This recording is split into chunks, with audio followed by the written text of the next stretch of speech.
شانئك هو الأبتر।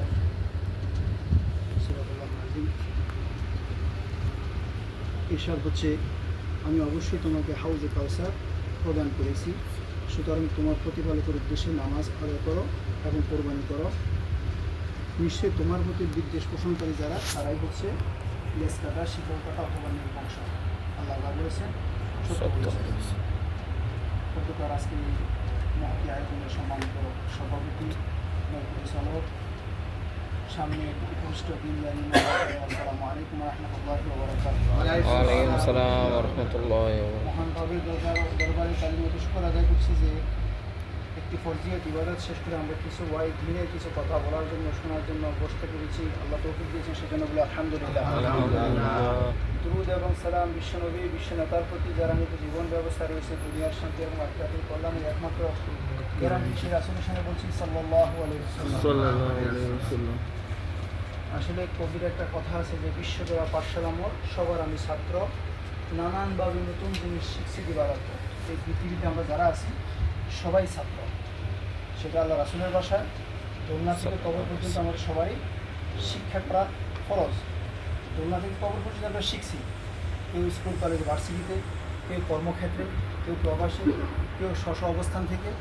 একইভাবে একটা শিক্ষা, সব কিছু সব ধরনের শিক্ষা, সব শিক্ষা কিন্তু পুঁথিগত না। কিছু শিক্ষা আছে বাস্তব জীবনে প্র্যাকটিক্যালি হয়। তো আমরা চেষ্টা করব কোরআন এবং সুন্নাহর আলোকে কিছু শিক্ষার জন্য এবং জীবনে সেটা বাস্তবায়ন করার জন্য ইনশাআল্লাহ।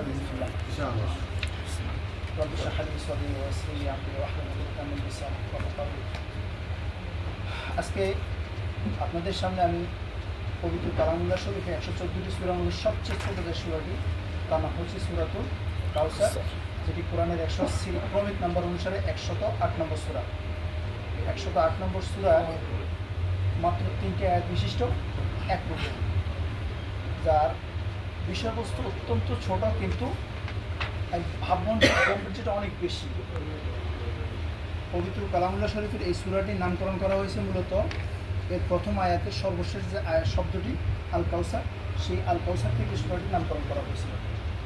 নাজিলের সময়কাল নিয়ে বিভিন্ন ধরনের মন্তব্য আছে।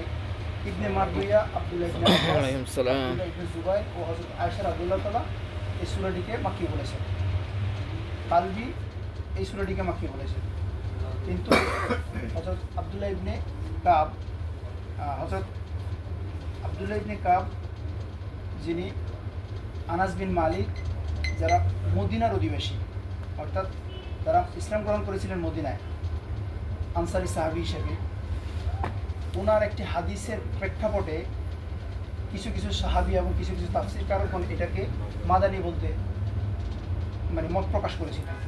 তার মধ্যে হযরত বুখারী শরীফ কিংবা মুসলিম, নাসাই, তিরমিজি, এই সমস্ত হাদিস বেত্তাগণ তাদের গ্রন্থে হযরত আনাস বিন মালিক রাদিয়াল্লাহু তাআলার একটি হাদিস উদ্ধৃত করেছেন, যেটাকে মাদানী হওয়ার জন্য বেশ কিছু শক্ত একটা প্রমাণ পেশ করে।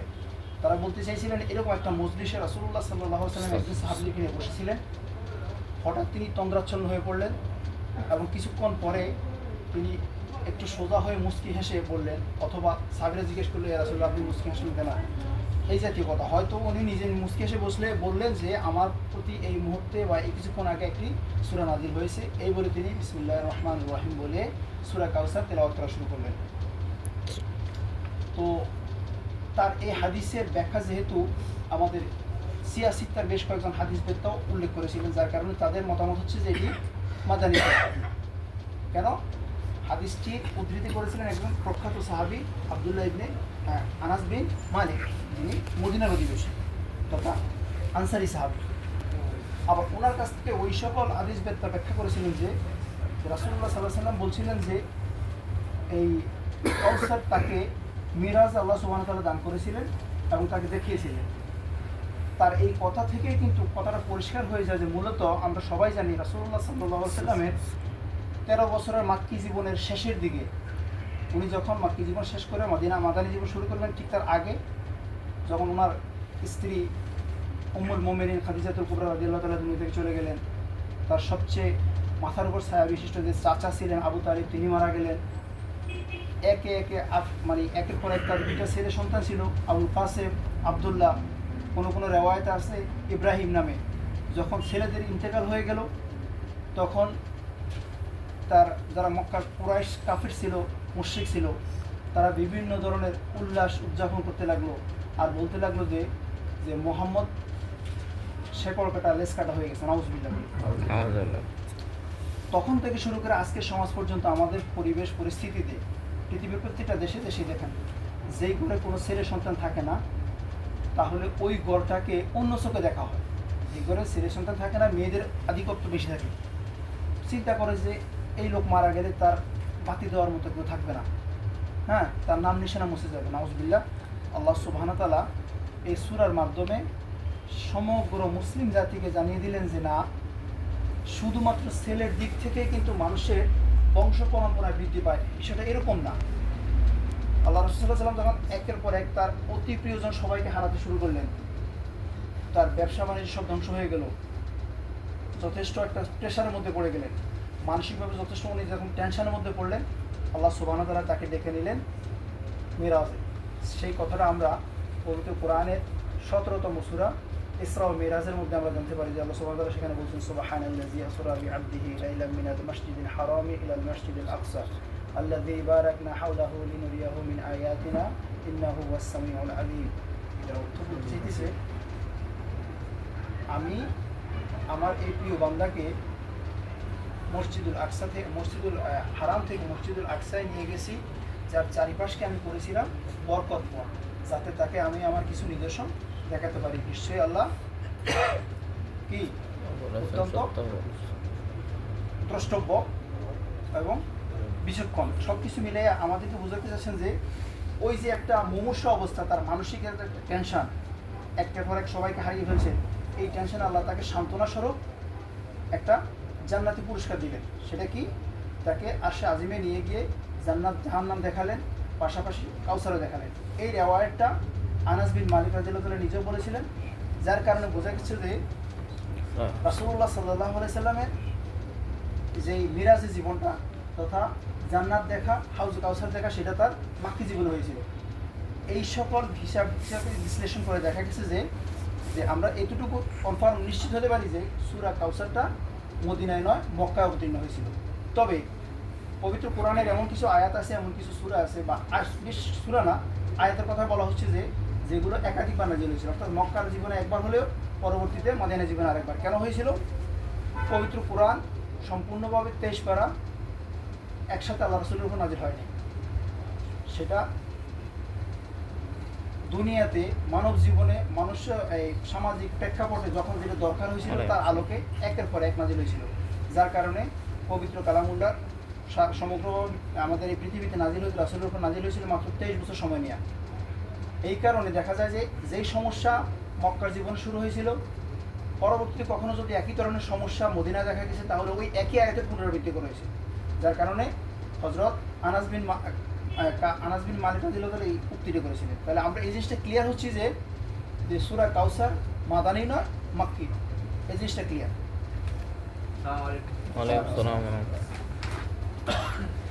আমাদের এই সূরাটির একটা ঐতিহাসিক প্রেক্ষাপট আছে অত্যন্ত সুন্দর, যার অনেকগুলো কথা আমি একটু আগে বলে ফেলছি। যে কাফেররা যখন রাসূল সাল্লাল্লাহু আলাইহি ওয়াসাল্লামের বিরোধিতা শুরু করলেন, তখন উনি শুধুমাত্র তাদেরকে দ্বীনের দাওয়াত দিয়েছিলেন। সেটা কি বলে? যে এক আল্লাহর ইবাদত করো, আল্লাহ ব্যতীত অন্য কোনো ইলাহ নেই, আর যত কিছু আছে পৃথিবীতে সব কিছুই ধ্বংস, ভুল, ভ্রান্তি, ভ্রষ্টতা, এগুলো আসলে মানুষের কল্যাণের জন্য না। আমরা যত কিছু চলতেছি এটা তখনকার সমাজ ব্যবস্থা রাসূল সাল্লাল্লাহু আলাইহি ওয়াসাল্লাম বলছিলেন, যার কারণে তার প্রতিবেশী, তার যারা আত্মীয় স্বজন সবাই তার সাথে বিরোধিতা শুরু করলো, ষড়যন্ত্র শুরু করলো। যারা তাকে আলামীর উপাধি দিয়েছিল সেই মানুষগুলো তার আলামীর উপাধি কেড়ে নিল, তাকে বিভিন্ন ধরনের কষ্ট দেওয়া শুরু করলো।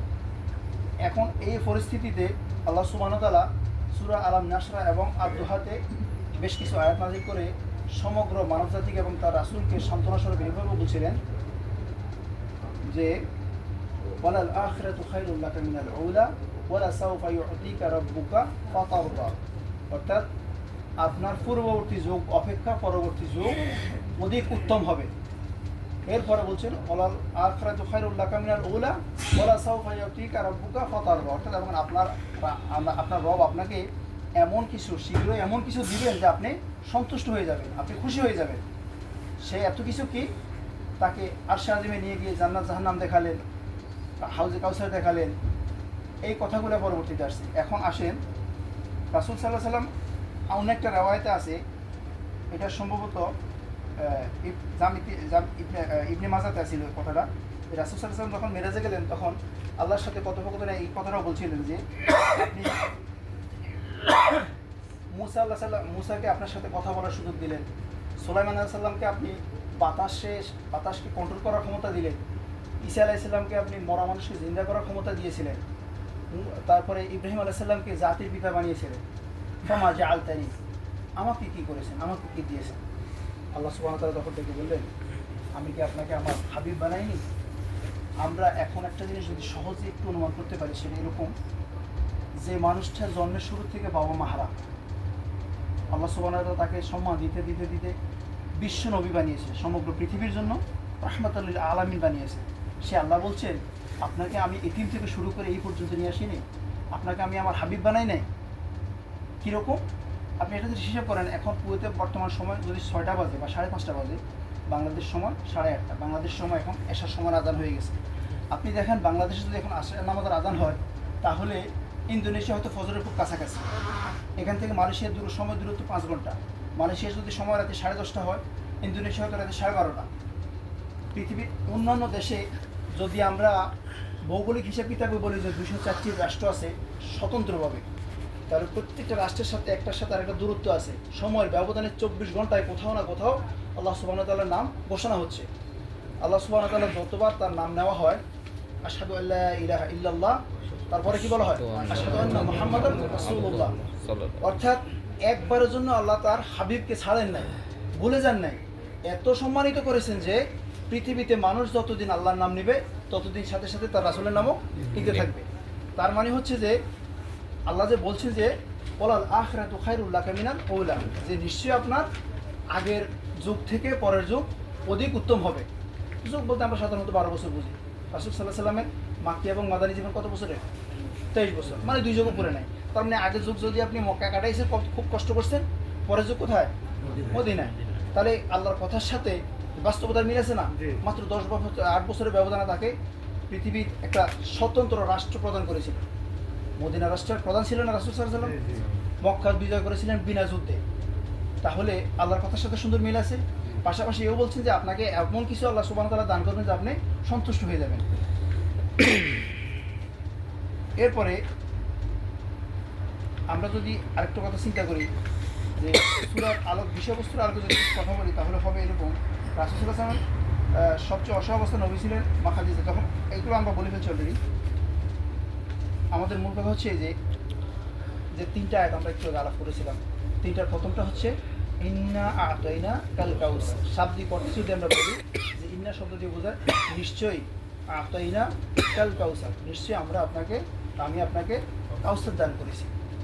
কাউসারের ব্যাখ্যাটা যদি আমরা এক শব্দে বলি, তাহলে সহজে বোঝার জন্য বলতে পারি এরকম যে কাউসারটা হচ্ছে একটা নহর বা জান্নাতের একটা নদী। কিন্তু এই কাউসারের ব্যাখ্যাটা বলতে গিয়ে বিশালভাবে বোঝানো হয়েছে এরকমভাবে যে যার অবস্থান থাকবে জান্নাতে, পক্ষান্তরে তার থেকে 2টা নলের মাধ্যমে, একটা স্বর্ণে এবং একটা রৌপ্যের 2টা নলের মাধ্যমে হাসরের ময়দানে যেটা প্রতিস্থাপিত হবে হাউজ, অর্থাৎ যেখানে জমা হবে পানি। উৎপত্তিস্থল জান্নাত আসবে কোথায়? হাসরের ময়দানে, যে হাউজের চারপাশ থাকবে স্বর্ণাকৃতি গম্বুজে ভরপুর। তার মাটিগুলো হবে মণিমুক্তার, তার পানি হবে হীরার চেয়ে সাদা, দুধের চেয়ে সাদা, তারপরে এই বলছে মধুর চেয়ে মিষ্টি, আর গ্রানটা হবে কি মেশকের মতো। সুবহানাল্লাহ। বলছে সেই জান্নাতের কাউসারের হাউস থেকে যখন মানুষ তার আশেপাশে ঘোরাঘোরা করবে, আল্লাহ সুবহানাহু ওয়া তাআলা সেদিন কিছু মানুষকে তাড়িয়ে দেবেন। রাসূল সাল্লাল্লাহু আলাইহি ওয়াসাল্লাম বলছে, রাসূল সাল্লাম বলেন, হে আল্লাহ, এটা তো আমার উম্মত, এই যা দেখতেছি সবই তো আমার উম্মত। আল্লাহ সুবহানাহু ওয়া তাআলা সেদিন অভিযোগ করে বলবেন, আপনি যেদিন এই দুনিয়া থেকে চলে গেছেন, আপনার অনুপস্থিতিতে এই লোকগুলাই হাত ধরায় দিয়ে আমাদের সবাইকে দেখাবে। এই লোকগুলাই দুনিয়াতে বিভিন্ন ধরনের ফিতনা ফাসাদ তৈরি করছে, বিদআত সৃষ্টি করছে, বিভিন্ন মত সৃষ্টি করছে, পথ সৃষ্টি করছে, আদর্শ সৃষ্টি করছে। অমুক নেতার আদর্শ তমুক নেতার আদর্শ করতে যাইয়া আপনি আল্লাহ, আমি আল্লাহ এবং রাসূলের আদর্শকে সম্পূর্ণ ভুলে গিয়ে তারা দুনিয়ামুখী হয়ে গেছে, বিভিন্ন ধরনের ঝগড়া ফাসাদ, বিভিন্ন ধরনের আত্মকেন্দ্রিক চিন্তা নিয়ে লিপ্ত হয়ে গেছে। তখন সেই অবস্থায় আল্লাহ সুবহানাহু ওয়া তাআলা কিছু লোককে যখন হটাই দিবেন, আল্লাহ আমাদেরকে সেদিন অন্তত ওই লোকগুলোর অন্তর্ভুক্ত না করবো, আমিন। আমিন।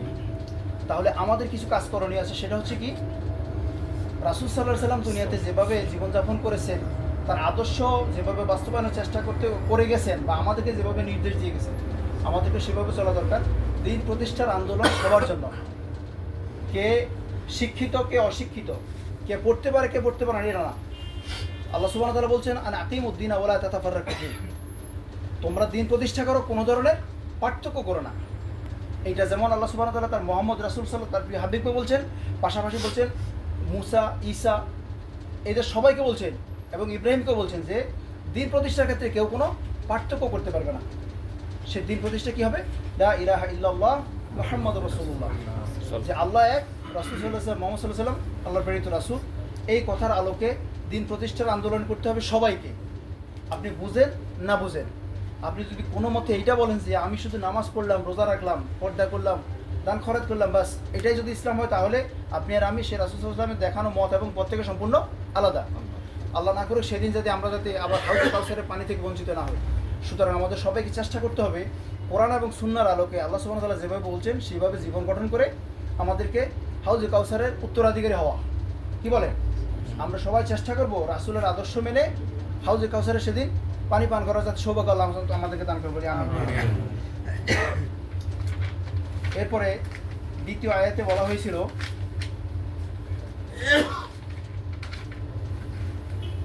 ফাসাল্লি লিরাব্বিকা ওয়ানহার, সুতরাং আপনি নামাজ পড়ুন এবং কোরবানি করুন। তো নামাজ বলতে এখানে কোনো কোনো তাফসীরকারক বলছেন যে শুধু সাধারণ নামাজকে বোঝানো হয়েছে, আবার কেউ কেউ বলছেন যে শুধুমাত্র এই কোরবানির নামাজকে বোঝানো হয়েছে। স্বাভাবিক অর্থে আমরা যদি কোনো ধরনের মানে তর্কে না যাই, আমরা সেটা নামাজে ধরে নিলাম। তাহলে নামাজ পড়তে গেলে আল্লাহ সুবহানাহু ওয়া তাআলা যেভাবে বলছেন, রাসূল সাল্লাল্লাহু আলাইহি ওয়াসাল্লাম যেভাবে আমাদের দেখিয়ে দিয়েছেন, সেভাবে নামাজ পড়ার ব্যাপারে আমাদের সবাইকে সতর্ক থাকতে হবে। রাসূল সাল্লাল্লাহু আলাইহি ওয়াসাল্লাম একটা হাদিস আছে কি, যে আউয়ালু মা ইউহাসাবু বিহিল আবদু ইয়াউমুল কিয়ামতিস সালাত, যে কিয়ামতের দিন সর্বপ্রথম আমাদের কিসের হিসাব হবে? নামাজের হিসাব। পরীক্ষার খাতা একটা জিনিস খেয়াল রাখবে সবসময়, যখন কেউ পরীক্ষা দিতে যায়, পরীক্ষার খাতা প্রথম প্রশ্নটা যে স্টুডেন্ট ভালোভাবে লেখে, নির্ভুলভাবে, কোনো কাটাছিড়া ছাড়া সুন্দর করে লেখে, পরীক্ষক ওই ছাত্রের এই একটা প্রশ্ন দেখে তার বাকিটা জাজ করে, বিচার করে যে হ্যাঁ এর মধ্যে কোনো ভুল ত্রুটি নাই, এর শুদ্ধ আছে, সঠিক পথে আছে, তখন অনেক ক্ষেত্রে শেষের দিকে নাচাইয়াও দিয়ে দেয়। এটা মূলত পরীক্ষকের না, এটা স্বয়ং মহান রবের পক্ষ থেকে সিস্টেমটা এরকম আছে যে প্রথম প্রশ্নটাই দেওয়া হয়েছে নামাজের ব্যাপারে। যদি কারো নামাজ সঠিক হয়ে যায়, তাহলে এই মানুষটার দুনিয়া এবং আখিরাত দুইটাই সাকসেস। সুতরাং নামাজ পড়ার ক্ষেত্রে আমাদেরকে মাথায় রাখতে হবে রাসূল সাল্লাল্লাহু আলাইহি ওয়াসাল্লাম যেভাবে দেখিয়েছেন, আল্লাহ যেভাবে বলছেন, আমরা সেভাবে সব কিছু হিসাব কিতাব করে মিলিয়ে নিয়েই আমাদের বাস্তব জীবনে নামাজকে প্রতিষ্ঠা করব। নামাজকে পড়তে বলা হয় না, নামাজকে আকিমুস সলা মানে নামাজ প্রতিষ্ঠা করতে বলছে। শুধু আমি না, আমার ভাই না, বলছে আপনি নামাজ পড়বেন, আপনার আহলিয়াল যারা আছে তাদেরকে পড়াবেন। আর যদি এমনভাবে হয়, তাহলে একটা সময় এই সমাজে নামাজ প্রতিষ্ঠা হয়ে যাবে। যখন সমাজে নামাজ প্রতিষ্ঠা হবে, অটোমেটিক্যালি রাষ্ট্রপতি নামাজ প্রতিষ্ঠা হবে। তাহলে আল্লাহ সুবহানাহু ওয়া তাআলা যে দিন কায়েমের কথা বলা হয়েছে সুন্দর হয়ে যাবে। শুরু করতে হবে মূলত আমি আমার নিজেকে দিয়ে। আমার 3.5 হাত শরীরের মধ্যে যদি আমি ইসলামটাকে প্রতিষ্ঠা করতে না পারি, 3.5 হাত শরীরে যদি ইসলাম প্রতিষ্ঠা করতে না পারি, তাহলে আমি কি আমার 1,56,000 বর্গ কিলোমিটার ইসলাম প্রতিষ্ঠা করতে পারবো? ইসলাম প্রতিষ্ঠার প্রাথমিক পুঁজি কিন্তু আমি নিজে। দিন ইসলাম প্রতিষ্ঠা করার সর্বপ্রথম পুঁজি আমি নিজে। আল্লাহ সুবহানাহু ওয়া তাআলা যেভাবে বলছেন, রাসূল সাল্লাল্লাহু আলাইহি ওয়াসাল্লাম যেভাবে দেখিয়ে দিয়েছেন, সেভাবে আমরা যদি নামাজ আদায় করি, নামাজ পড়ি, কিংবা নামাজ কায়েমের আন্দোলন করি, তাহলে একটা সময় দেখা যাবে যে কি ইনশাআল্লাহ সমাজে নামাজ প্রতিষ্ঠা হয়ে গেছে। এরপরে বলছে যে আপনি নাহর বলতে বোঝানো হচ্ছে যে কোরবানির বিষয়টা। তো সাধারণত যেহেতু আল্লাহ রাসূল সাল্লাল্লাহু আলাইহি ওয়াসাল্লাম ছিলেন আরবের বাসিন্দা, আরবে সাধারণত কোরবানিতে উটই ব্যবহার করা হয় বেশি তখনকার জামানায়। তো উটের ব্যাপারে বলা হচ্ছে যে উট কোরবানি করতে গেলে উটের 2 পা পিছন থেকে এবং সামনে থেকে বেঁধে ফেলা হয়। তখন দূর থেকে বর্ষা দিয়ে অথবা ছুরি দিয়ে তার সামনের এই ইয়েতে আঘাত করা হয়। কিন্তু বকরির ক্ষেত্রে বিষয়টা হচ্ছে অন্যরকম, তাকে শুয়ে জবা করা হয়, শুয়ে জবাই দিতে হয়। তো উটের ক্ষেত্রে বলতো নহর বলতে এখানে বোঝা যাচ্ছে সাধারণত উট কোরবানির কথাই বলা হয়েছিল। আমরাও আমাদের বাস্তব জীবনে চেষ্টা করব রাসূল যেভাবে দেখিয়েছেন বলেছেন সেই আলোকে মানে কোরবানিটা করা, অর্থাৎ শুধুমাত্র মাংস খাওয়ার জন্য, শুধু খাওয়াত্র মাংস খাওয়ার জন্য না। আল্লাহ সুবহানাহু ওয়া তাআলা কোরআনে একটি আয়াতে বলেছিলেন যে তোমাদের কোরবানির মাংস অথবা পশুর রক্ত আমার কাছে পৌঁছায় না। কি পৌঁছায়? আমার কাছে তোমাদের তাকওয়া পৌঁছায়, অর্থাৎ তোমরা কতটুকু আল্লাহ ভীতি প্রদর্শন করে নিজের মধ্যে। রাসূল সাল্লাল্লাহু আলাইহি ওয়াসাল্লাম একবার দেখিয়ে দিয়েছিলেন যে তাকওয়াটা তিনি কিভাবে বুঝাইছেন। বলছে যে আত-তাকওয়া হা হুনা, আত-তাকওয়া হা হুনা, আত-তাকওয়া হা হুনা, তিনবার বলছিলেন। ডান হাতের এই তর্জনী আঙ্গুলটাকে এইভাবে বুকের বাম পাশে দিয়ে দেখিয়ে দিয়ে এভাবে বলছিলেন যে তাকওয়া অর্থাৎ আল্লাহ ভীতিটা হচ্ছে বুকের বাম পাশে, অর্থাৎ আমাদের হার্টে হৃদয়ে যদি আমরা আল্লাহকে ভয় করি, আল্লাহর ভয় যদি আমাদের অন্তরে থাকে, তাহলে আমি কোনো কিছু করার আগে কিংবা পরে আমি কয়েকবার ভাবে চিন্তা করবো যে হ্যাঁ এই কাজটা সত্যিকার অর্থে আমার আল্লাহ এতে সন্তুষ্ট আছেন কি নারাজ আছেন। তো আমরা চেষ্টা করবো ইনশাআল্লাহ কোরবানি কিংবা নামাজ সম্পূর্ণটাই যাতে আমার রাসূল এবং আল্লাহর দেখানো এবং বোঝানো পথে হয়, আমরা সেদিকে খেয়াল রাখবো ইনশাআল্লাহ। এরপরে লাস্ট আয়াতটা কি বলছিল?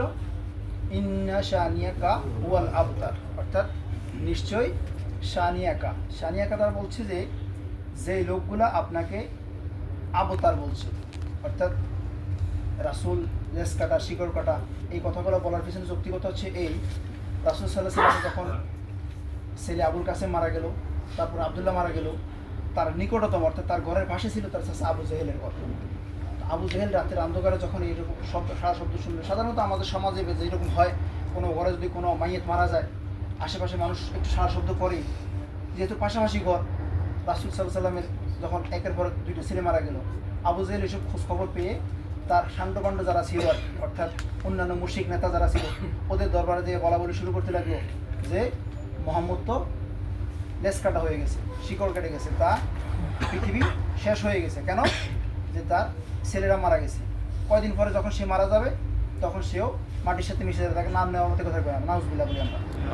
কারণ আল্লাহ সুবহানাহু ওয়া তাআলা তার হাবিবকে সুসংবাদ দিয়েছেন, পাশাপাশি এইটা সতর্ক করে বলছেন যে শীঘ্রই আপনার এইসব যারা আপনার প্রতি বিরূপ মনোভাব প্রকাশ করছে, শত্রুতা পোষণ করে এই জাতীয় কথাবার্তা বলছেন, শীঘ্রই কিন্তু তারা ধ্বংস হয়ে যাবে। একটা জিনিস খেয়াল করেন তো দেখি, আজ পর্যন্ত আমাদের সমাজ ব্যবস্থায় কোনো বাবা মা, কোনো সচেতন মানুষ নিজের সন্তানের নাম কেউ আবু জেহেল রাখছে, আবু লাহাব রাখছে? কেন রাখে না? কারণ সমাজ এবং রাষ্ট্রে ইতিহাসের সর্বত্রই কিন্তু এই নামগুলো হচ্ছে ঘৃণিত। এগুলো মানুষ কেউ জানুক আর না জানুক, যে মুসলিম নয় অমুসলিম সেও এই জাতীয় নাম রাখতে পছন্দ করে না। কারণ কি? এগুলা আল্লাহর পক্ষ থেকে অভিশপ্ত নাম, যার কারণে আজ পর্যন্ত মানুষ, তাহলে আল্লাহ সুবহানাহু ওয়া তাআলা বলছেন এবং করেও দেখাইছে যে আজ পর্যন্ত মানুষ এগুলোকে ঘৃণাই করে দেবে। পক্ষান্তরে রাসূল সাল্লাল্লাহু আলাইহি ওয়াসাল্লামের নাম দুনিয়া শুরু থেকে শেষ পর্যন্ত কিয়ামতের আগ পর্যন্ত তার নাম ছিল এবং থাকবে।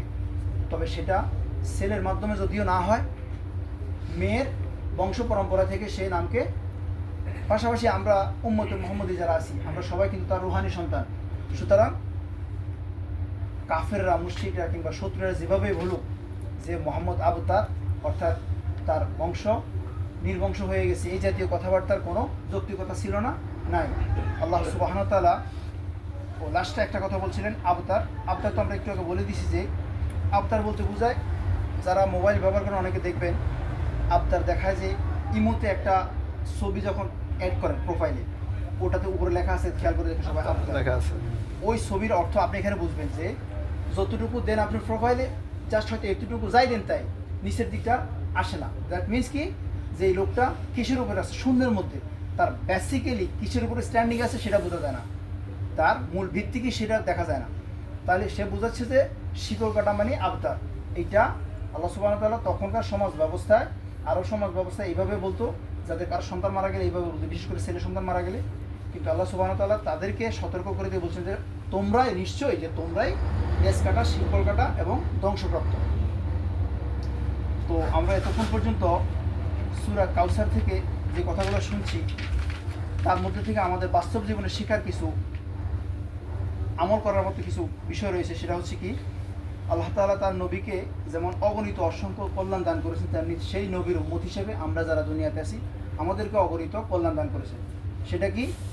আল্লাহ সুবহানাহু ওয়া তাআলা মেরাজে তার রাসূলকে 50 ওয়াক্ত নামাজ দিয়েছিলেন, সেটা কমাতে কমাতে যখন 5 ওয়াক্তে আসলো, বলে দিছে আপনার উম্মত যদি 5 ওয়াক্ত নামাজ আদায় করে তাহলে সে আমি 50 ওয়াক্তের সওয়াব সুবহানাল্লাহ। তাহলে চিন্তা করেন যে শুধু নবীকে নয়, নবীর অনুসারী যেসব উম্মত আছি আমরা সবাই, আল্লাহ সুবহানাহু ওয়া তাআলা আমাদেরকেও সেই অবৈধ প্রভূত কল্যাণের অধিকারী করবেন ইনশাআল্লাহ।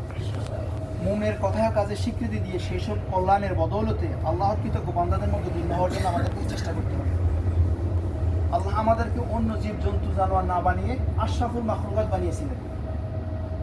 কুকুর আছে আমাদের সামনে, বিড়াল আছে, এদের জীবনে কোনো কোনো নিরাপত্তা আছে, কোনো ভ্যালু আছে?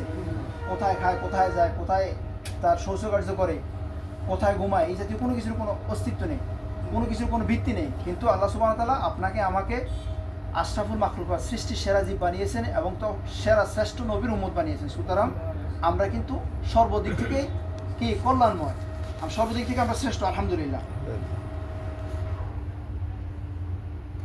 আল্লাহর নিকট কৃতজ্ঞতা প্রকাশের পদ্ধতি হবে আল্লাহ এবং তার রাসূলের পূর্ব নির্ধারিত যেসব আদর্শ আছে, মত আছে, যেসব নির্দেশ আছে সেগুলো মেনে চলার মাধ্যমে আল্লাহর এবং তার রাসূলের আনুগত্য করা হবে। আমাদেরকে স্মরণ রাখতে হবে এবং সুদৃঢ় বিশ্বাস রাখতে হবে যে আল্লাহ তার রাসূলের শত্রুরা অবশ্যই নিপাত হবে এবং তাদের নাম নিশানা মুছে যাবে। সর্বশেষ একটা কথা, যে বান্দা আখিরাতের জীবনে, হাসরের জীবনে আল্লাহ সুবহানাহু ওয়া তাআলা যে কাউসার দান করেছেন তার হাবিবকে, সেই কাউসারের হাউস থেকে যেই বান্দা এতটুকু অন্তত একবারের জন্য পানি পান করার সুযোগ পাবে জান্নাতে যাওয়ার আগ পর্যন্ত, অর্থাৎ বিচার কাজ শেষ হওয়া পর্যন্ত তারা কোনো তৃষ্ণা পাবে না। তার অর্থ হলো এই লোকটা কি সফল কাম। আল্লাহ যাতে আমাদেরকে হাউজে কাউসারে পানি পান করার সুযোগ দান করেন। এখন আমরা যা বলছি, যা শুনছি, আমি সহ আমাদের সবাইকে আল্লাহ যেন এর আলোকে জীবন করার তৌফিক দান করেন। আসসালামু আলাইকুম ওয়া রাহমাতুল্লাহি ওয়া বারাকাতুহু।